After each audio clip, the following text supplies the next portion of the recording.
কি হলো?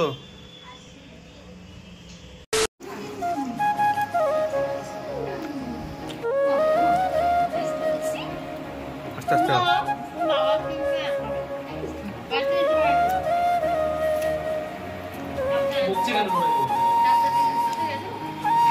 বুড়ি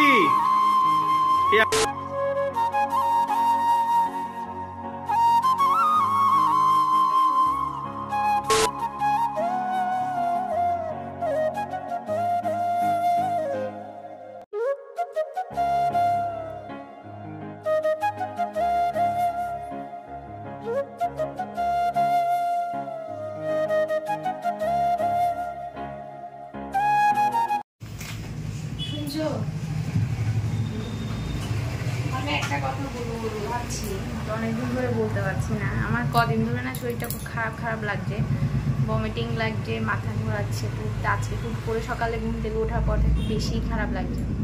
বলো কি? কদিন ধরে হচ্ছে এটা? হচ্ছে আজকে অনেকদিন ধরে। এবার আমি বুঝতে পারিনি প্রথমে, ভেবেছি হয়তো খাওয়া দাওয়ার অনিয়মের কারণে হচ্ছে, তো আজকে বেশি খারাপ লাগছে। তো ভাবছি একবার টেস্টটা করাবো, তুমি একটু দোকানে যাও, নিয়ে আসো।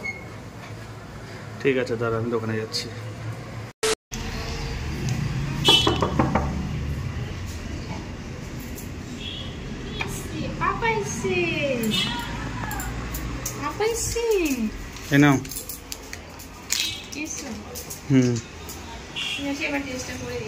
দেখো, good morning guys, welcome to another blog. আশা করি তোমরা সবাই সুস্থ আছো, সবাই কাছে ভালো আছো। কদিন ধরে আমি খুব একটু টেনশনের মধ্যে আছি, তার কারণ গায়ত্রীর শরীরটা খুব একটা ভালো যাচ্ছে না। কদিন ধরে খুব মাথা ঘোরাচ্ছে আর একটু ভমিটিং লাগছে। সো ব্যাপারটা নিয়ে আমি খুবই টেনসড। এখন আজকে সকালবেলা একই সিচুয়েশন হলো, ওর সাথে বলছে মাথা ঘোরাচ্ছে, আমার শরীরটা খারাপ লাগছে। তাই আমি আপাতত একটা মেডিসিন শপে গিয়ে আপাতত একটা কিট নিয়ে এসেছি, দেখি এবার কী অবস্থা হচ্ছে না হচ্ছে আমি তো বুঝতেও পারছি না, টেনশনের মধ্যে আছে। আজকে কালী পুজোর দিন, বুঝতেই পারছো। এরকম একটা দিনে জানি না মা আজকে কী নিউজ নিয়ে আসতে চলেছে।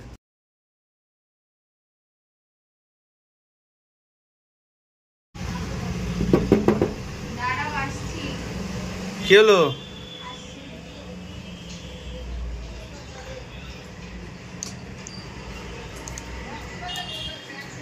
কি ব্যাপার? হাসছো কেন মুচকি মুচকি? কি এটা? ও বলো না, আমি টেনশনে লাগছে।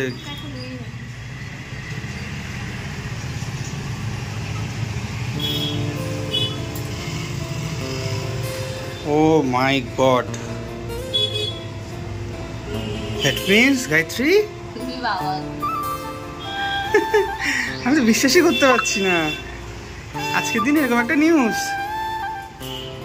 গুড নিউজটা এখনো পর্যন্ত সেভাবে কাউকে বলা হয়নি। চলো এবার সবাইকে বলা যাক। মা বাবাকেও বলা হয়নি, মা বাবাকেও ফোনটা করবো আগে, বাবা দাদা বৌদিকে বলি, তারপর মা বাবাকে ফোনটা করবো। চলো এবার যাওয়া যাক।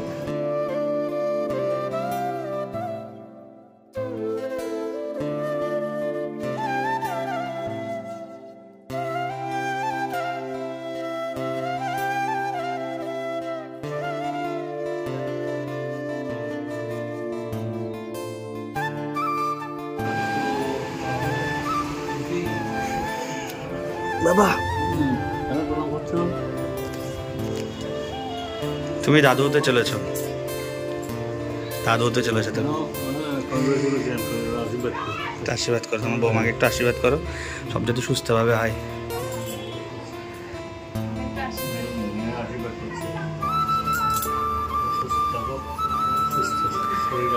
তুমি খুশি তো? আমাদের মানে কি বলবো, আনসার্টেন প্ল্যান, হুট করে এভাবে মায়ের আশীর্বাদ। আর আজকে শুভ দিনে আজকে একটা মা আমাদের আশীর্বাদ দিয়েছে। এরকম একটা শুভ দিনে আজকে এরকম একটা খুশির সংবাদ পাবো আমি কখনো ভাবতেই পারিনি। তাই বাড়ির সবার জন্য মিষ্টি নিতে চলে আসলাম। এখন মিষ্টিমুখ না করলে তো হয় না, তাই সবার জন্য এখন মিষ্টি নিয়ে এখন বাড়িতে যাব। অলরেডি এখনও দাদা বৌদি জানে না, কারণ দাদা বৌদি তখন ব্যস্ত ছিল, তাই ওদের সাথে কথাও বলা হয়নি। সো এখন সবাই মিলে মিষ্টিমুখ করবো।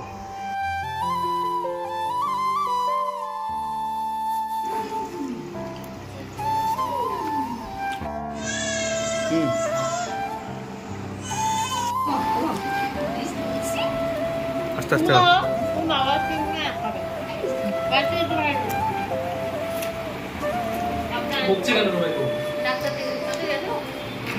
বুড়ি কে আসতে চলেছে?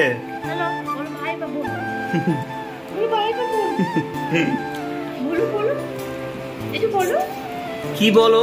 কি বলছো এসব? আমি দিদি হয়ে যাবো? হে বাবা,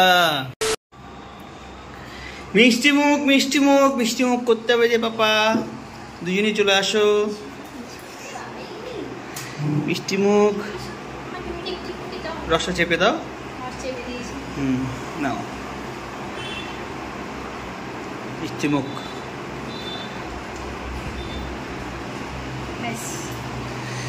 মিষ্টি মুখ করেছো? মিষ্টি মুখ হয়েছে। তোদের যা হিংসে মনে, তোরা তো আর খাটে শুতে পারবি না। তোরা তো আর খাটে শুতেই পারবি না। আজকে কালী পুজোর দিনে যেহেতু এরকম একটা নিউজ পেলাম, এত ভালো একটা নিউজ পেলাম, প্রচণ্ড ভালো লাগছে। সো আজকে আমরা প্রত্যেক বছর আমি এই দিনে হাবড়ার আমার পুরনো বাড়িটাতে যাই, গিয়ে ওখানে মঙ্গল প্রদীপ ধরিয়ে দিয়ে আসি। সো আজকে ওখানে যাব, ওখানে যাওয়ার প্ল্যানও ছিল আজকে। সো এখন আমরা স্নান টান করে বাড়ির মাকে আগে পুজো দিয়ে তারপর আমরা হাবড়ার বাড়িতে যাব, মানে আমাদের অশোকনগরের বাড়িতে যাব। তারপর গিয়ে বিকেলটা ওখানে মাকে প্রদীপ ধরিয়ে, পুরো বাড়িতে প্রদীপ ধরিয়ে মার কাছে প্রার্থনা করে সুস্থভাবে তারপর আমরা ওখান থেকে ব্যাক করব। সকাল সকাল উঠে আমার রান্না কমপ্লিট হয়ে গেছে। আজকে যেহেতু কালী পুজো, যেহেতু আজকে আমরা নিরামিষ খাচ্ছি, কালকে রাতেও আমরা নিরামিষ খেয়েছি, মানে কালকে থেকে আমরা নিরামিষ খাচ্ছি, তো সেহেতু আজকে নিরামিষই রান্না করেছি। সবজি পোলাওটা বসিয়েছি, আর আমার আলুর দম আর পনিরের তরকারিটা হয়ে গেছে। তো এখন সবজি পোলাওটা করে স্নান করে ঠাকুরটা দিয়ে নেব। আলুর দম আমার হয়ে গেছে এখানে, আর এখানে পনিরের তরকারিটাও রেডি হয়ে গেছে, শুধু সবজি পোলাওটা করব।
এই প্রদীপগুলো আমরা পাচ্ছি এখানে 1.5 টাকা করে, এই সাইজটা। কটা হচ্ছে দেখো, আমি একটা নিচ্ছি। অনেকগুলো প্রদীপ নিয়ে নিয়েছি, এবার জাস্ট বাড়িকে সাজানোর পালা।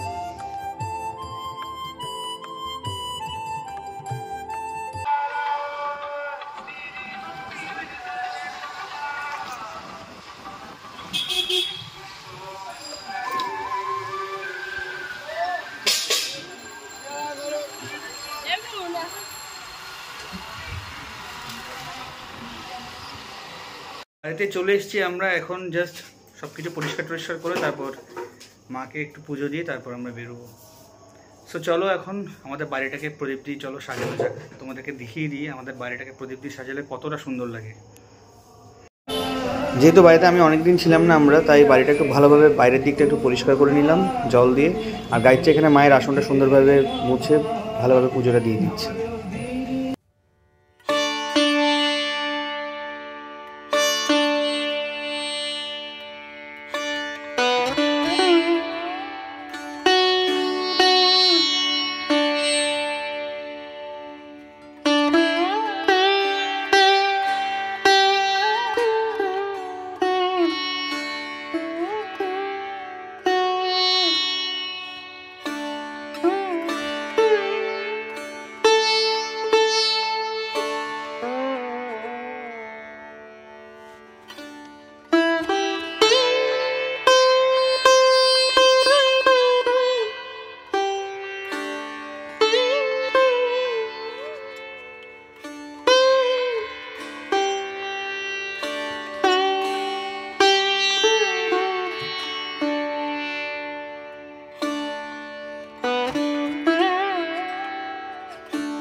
দিনটা তোমাদের খুব ভালো কাটছে, আমাদেরও দারুণ কেটেছে। এখানে এসে অনেকটা বেশ কিছুটা সময় কাটিয়েছি, তো দারুণ লাগছে। আমার বরাবর এই দিনটাতে এই বাড়িতে আসতেই ভীষণ ভালো লাগে, কারণ পুরো বাড়িটা সেজে ওঠে এত প্রদীপ এত মোম দিয়ে, তো দারুণ লাগছে।